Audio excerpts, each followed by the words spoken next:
இப்பொழுது இந்த பிரெஞ்சு உளவுத்துறையின் ஆட்கள் 4-5 பேர் அங்கே நடமாடுகிறார்கள். இவர்கள் இந்த கிடோனை தட்டி வீழ்த்துகிறார்கள். அப்படியானால் இவர்களால் ஏன் அந்த கிடோனை பிடித்திருக்க முடியாது? இப்பொழுது ஐடென்டிஃபை பண்ணுகிறார்கள், ஏன் பிடித்திருக்க முடியாது? இந்த சந்தேகத்துக்கு ஒரு விடை இருக்கிறது. அப்படி என்று சொன்னால், இந்த ஓனா என்ற நபரை இவர்களுக்கு தெரியும், ஆனால் இந்த பெண் யார் என்று இவர்களுக்கு தெரியாது. ஒரு விமான நிலையத்தில் ஏராளமான பெண்கள் இருப்பார்கள், நூற்றுக்கணக்கான ஆயிரக்கணக்கான பெண்கள் நடமாடிக்கொண்டிருப்பார்கள். இதில் யார் மொசாட்டின் ஆள் என்பது இவர்களுக்கு தெரியாது, யாரிடம் துப்பாக்கி இருக்கிறது என்று இவர்களுக்கு தெரியாது. எனவே இந்த பெண்ணை இவர்கள் சும்மா ஒரு பிளெயின் ஐஸுடன் பிடிக்க முடியாது. ஆனால் அதே நேரத்தில் இங்கே இருக்கும் ஆயிரக்கணக்கான பெண்களில் ஒரு பெண் இவர்களுக்கு தெரிந்த டார்கெட், அதுதான் ஓனாய். ஓனாய் என்ற நபரை டார்கெட் பண்ண வருகிறார் என்று தெரிந்திருந்தால் இப்போ இவர்கள் யாரை பார்ப்பார்கள் என்று சொன்னால் ஓனாயையும் அவரை சுற்றியுள்ள ஆட்களையும் பார்க்க தொடங்குவார்கள். இதுதான் அந்த ஸ்பை ஏஜென்சிஸ் அல்லது இன்டெலிஜென்ஸ் ஏஜென்சிஸ் வேலை செய்யும் விதம். இவர்களுக்கு டார்கெட் தெரிய வேண்டும், அல்லது யார் சுடப்போகிறார். சில வேளை அப்படியும் நடைபெறும். இந்த நபர் துப்பாக்கியுடன் வருகிறார், இவர் யாரையோ கொல்லப் போகிறார், ஆனால் யாரை கொல்லப் போகிறார் என்று தெரியாது. இங்கே மற்ற மாதிரி, இங்கே உள்ள நபர் சுடப்பட போகிறார், ஆனால் யார் சுடப்போகிறார்கள் என்று தெரியாது. எனவே ஏதோ ஒரு சப்ஜெக்ட் அல்லது ஆப்ஜெக்ட் உங்களுக்கு தெரிந்திருந்தால் அதை வைத்துக்கொண்டு சுற்றவர் என்ன நடக்கிறது என்று பார்த்தால் கொல்ல வரும் நபரை ஐடென்டிஃபை பண்ணியுள்ளார். அதைத்தான் இவர்கள் செய்தார்கள் பிரெஞ்சு உளவுத்துறையினர். விமான நிலையத்தின் வாயிலுக்கு வெளியே ஓட்டமும் நடையுமாக சென்ற ஓநாய்க்கும் அவருடன் வந்த 3 பெண்களுக்கும் என்ன நடந்தது? வேகமாக வந்த டாக்ஸி ஒன்று இவர்கள் அருகே நிற்க அதன் கதவுகள் திறந்து கொண்டன. இப்படியான விஷயங்களில் அனுபவசாலியான ஓநாய் பாய்ந்து முன் சீட்டில் ஏறிக்கொள்ள அவருடன் வந்த பெண்கள் பின் சீட்டில் ஏறிக்கொண்டார்கள். டாக்ஸி உடனே வேகமெடுத்து அந்த இடத்திலிருந்து சென்று மறைந்தது. மொசாட்டினால் முயற்சிக்கப்பட்டு தோல்வியடைந்த திட்டங்களில் இதுவும் ஒன்று. இது பற்றி ஏன் விலாவாரியாக கூறினோம் என்றால், ஓநாய் அந்த நாட்களில் மொசாட்டின் ஹிட் லிஸ்டில் முக்கியமான நபராக இருந்தார். ஓநாயை மேலே அனுப்புவதற்காக மொசாட் 8 தடவைகள் முயற்சி செய்தும் அவரை எதுவும் செய்ய முடிந்திருக்கவில்லை. பாரிஸில் செய்யப்பட்ட முயற்சி நடைபெற்று 2 வருடங்களின் பின்னர் ஓநாய் ரோம் நகரில் வைத்து கொல்லப்பட்டார். அவரை மேலே அனுப்பியது மொசாட் தான் என்பது வேறு விஷயம். ஆனால் 9வது தடவைதான் மொசாட் தனது திட்டத்தை நிறைவேற்றியது. சரி, பாரிஸில் டாக்ஸியில் ஏறிய ஓநாய்க்கு என்ன நடந்தது? அந்த டாக்ஸியும் பிரெஞ்சு உளவுத்துறையால் ஏற்பாடு செய்யப்பட்டிருந்த டாக்ஸி தான். ஆலி ஏர்போர்ட்டிலிருந்து புறப்பட்ட டாக்ஸி பாரிஸின் மற்றொரு விமான நிலையமான சார்ல்ஸ் டி கால் விமான நிலையத்தை அடைந்தது. டாக்ஸி ஓடிக்கொண்டிருக்கும் போதே அதன் டிரைவர் ஓநாயிடம் கவர் ஒன்றை கொடுத்தார். அதற்குள் லண்டன் செல்வதற்கான 4 விமான டிக்கெட்களும் ஒரு சிறு காகிதமும் இருந்தன. காகிதத்தில் 17 என்ற ஒரு எண் மாத்திரம் எழுதப்பட்டிருந்தது. ஓநாய் போன்ற வாடகை கொலையாளிகளுக்கு பல விஷயங்கள் தெரிந்திருக்கும். என்னென்னு சொன்னால், பல இக்கட்டான சந்தர்ப்பங்களில் பல விஷயங்களை செய்திருப்பார்கள்.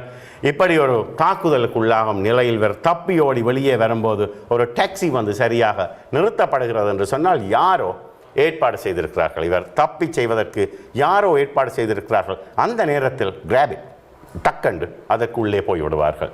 ஏனென்று சொன்னால் எதிராளியின் டாக்ஸியாக அது இருக்க சந்தர்ப்பம் மிக மிக குறைவாக இருக்கும். யாரோ ஒருவர் இவரை எதிர்பார்த்து கொண்டிருக்கிறார், அல்லது யாரோ ஒருவர் இவரை காப்பாற்ற முனைகிறார். இப்பொழுது பார்த்தீர்கள் என்று சொன்னால், இந்த ரெஸ்டாரண்ட்டுக்குள் வைத்து இவருக்கு ஒரு துப்பாக்கி கொடுக்கப்பட்டது. அதே நேரத்தில் இவரை சுட வந்த பெண்ணை தட்டி வேறு 2-3 வீழ்த்தி இருக்கிறார்கள். இந்த ஏற்பாடுகள் எல்லாம் செய்யப்பட்டிருப்பது இவருடைய உயிரை காப்பதற்காக.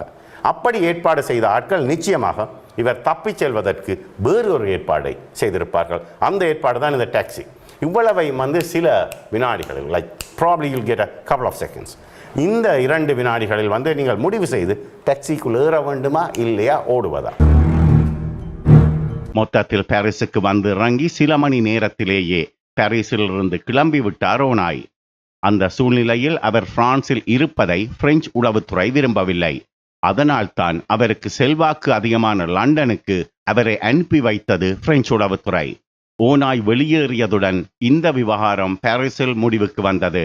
பிஎல்ஓவினரை கொன்ற மொசாட் உளவாளிகளை மேலே அனுப்பி வைப்பதற்காக பிரான்சுக்கு தெரிவிக்கப்பட்டிருந்த ஓநாயை மொசாட் உளவாளிகளை லண்டனில் போய் என்ன வேண்டுமானாலும் செய்து கொள்ளுங்கள் என அங்கே அனுப்பிவிட்டது பிரெஞ்சு உளவுத்துறை. அத்துடன் பிரெஞ்சு உளவுத்துறையின் வேலை இந்த விவகாரத்தில் முடிந்துவிட்டது. ஓநாய்க்கு கொடுக்கப்பட்ட காகிதத்தில் எழுதப்பட்டிருந்த 17 என்ற இலக்கம்தான் லண்டனில் அவர் யாரை தொடர்பு கொள்ள வேண்டும் என்பதற்கான குறிப்பு. ஓநாய் போன்ற ஆட்களுக்கு இப்படி சும்மா மொட்டையாக 17 என்று குறிப்பிட்டால் அதன் அர்த்தம் என்ன என்பது நன்றாகவே புரியும்.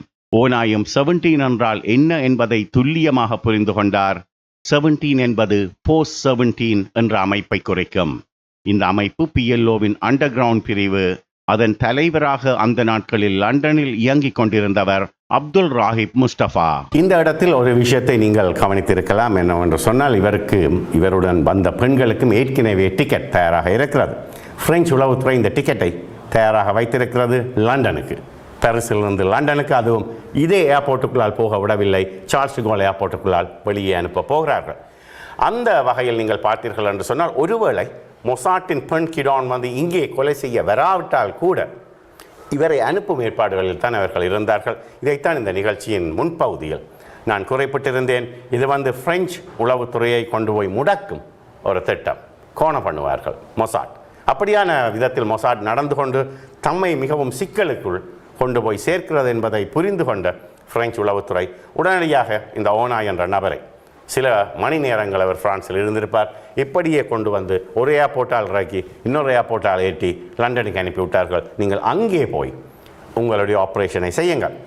இந்த தொடர் லண்டனில் நடக்கப் போகிறது. இந்த தொடரில் நாங்கள் ஏற்கனவே பாரிஸில் பார்த்த ஆட்கள் வரப்போகிறார்கள். இஸ்மாயில் வரப்போகிறார், ஓநாய் வரப்போகிறார்கள். வேறு PLOவின் ஃபோர்ஸ் 17 என்ற ஒரு அமைப்பு வரப்போகிறது. இந்த ஃபோர்ஸ் 17 என்ற அமைப்பு பற்றி உங்களில் பலர் கேள்விப்பட்டிருக்கலாம். இது வந்து அந்த நாட்களில் 80களில், இது 90களின் நடுப்பகுதியில் இல்லாமல் போய்விட்டது. ஆனால் அந்த 70களிலும் இந்த அமைப்பு ஆப்ரேஷன்களில் ஈடுபட்டிருந்தது. மியூனிக்கில் நடைபெற்ற ஒலிம்பிக் போட்டியின் போது நடைபெற்ற கொலைகள் அவற்றை செய்தது இந்த ஃபோர்ஸ் 17இன் மற்றொரு பிரிவு, பிளாக் செப்டம்பர். இப்போ எல்லாமே வந்து ஃபோர்ஸ் 17 தான். இந்த ஃபோர்ஸ் 17 வந்து ஒரு மிகவும் பயங்கரமான, அதே நேரத்தில் பல சுவாரஸ்யமான பல ஆப்ரேஷன்களை நடத்தி இருக்கிறார்கள். இந்த தொடர், இது கொஞ்சம் பெரிய தொடர். இந்த தொடரில் ஃபோர்ஸ் 17 பற்றிய பல விஷயங்களை நாங்கள் பார்க்க போகிறோம். இந்த ஃபோர்ஸ் 17 பிரிவின் பிரதான ஐரோப்பிய தளமாக அந்த நாட்களில் லண்டன் இருந்து வந்தது. இந்த அமைப்புக்கு ஃபோர்ஸ் 17 என பெயரிடப்பட்டது எப்படி தெரியுமா? லெபனான் தலைநகர் பெய்ரூட்டில் முதலில் இருந்த PLOவின் தலைமைச் செயலகத்தில் யாசிர் அரஃபாட்டின் டெலிஃபோன் எக்ஸ்டென்ஷன் இலக்கம் 17. அதை வைத்துத்தான் ஃபோர்ஸ் 17 என்று பெயரிடப்பட்டிருந்தது. அங்கேதான் ஓநாய் அனுப்பப்பட்டிருந்தார். லண்டன் ஹீத்ரோ விமான நிலையம். பாரிஸில் இருந்து வந்த விமானத்தில் இருந்து இறங்கி வெளியே வந்தார் ஓநாய்.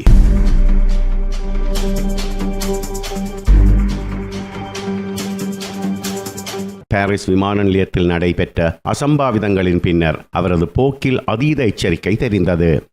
லண்டன் அவருக்கு நன்கு பரிச்சயமான இடம் என்பதால் வெளியே வந்து தாம் வழக்கமாக தங்கும் ஹோட்டலை நோக்கி சென்றார்.